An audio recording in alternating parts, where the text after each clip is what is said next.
Misters Čepmens dzīvoja stāvus zemāk, dzīvoklī numur 2. Viņu vārdu es uzzināju no vēstuļu aploksnēm. Alī Čepmens.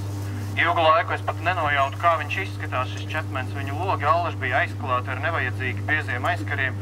Pats viņš nekad nebija redzams, taču trokšņi, kas ik pa laikam atskanēja caur paklājoto grīdu, radīja grotesku priekšstatu par šī vīra neizskaidrojamajām darbībām. Sākumā man likās, ka misters Čepmens tādā veidā sūdzas par troksni, ko rada es un visi pārējie 4 dzīvokļu iemītnieki, jo Vilokortas sienas un griestu tiesa bija tik plāna, ka katru kaimiņu soli varētu mērīt pēc Richtera skalas.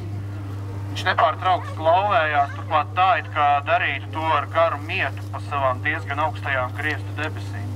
No rīta es ceļos un slāju uz virtuvi uzvārīt kafiju, misters Čepmens klauvējas. Dodos pie galda šo pašu kafiju izdzert, atkal klauvējas, uz vannas istabu klauvējas, atpakaļ pie galda atkal pavada ar klauvējieniem.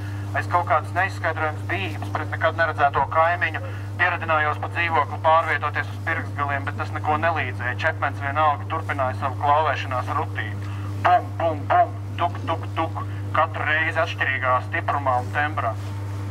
Pat tajās nedaudzajās dienās, ko Britu salās varētu dēvēt par saulainām, misters Čepmens apjoza logus ar biezajiem aizkariem tik cieši, ka varēja nekļūdīgi iztēloties viņa pedantisko dabu.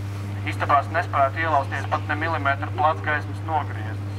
Starp logu rāmjiem tikai tumšsarkani filtrēti gaismas pārpalikumi un ne fotonu vairāk. Viņam nebija draugu, nebija ģimenes. Viņa dzīvoklī nekad nemanīja nevienu apmeklētāju, par viņu neklieta nekāda veida baumas, nekas vispār neliecinātu par kaimiņu klātbūtni. Ja vien ne šī klauvēšanās, šie nepārtrauktie aritmiskie tuk, tuk, tuk un bum, bum, bum unisonāri slapji drabošajā palodzē.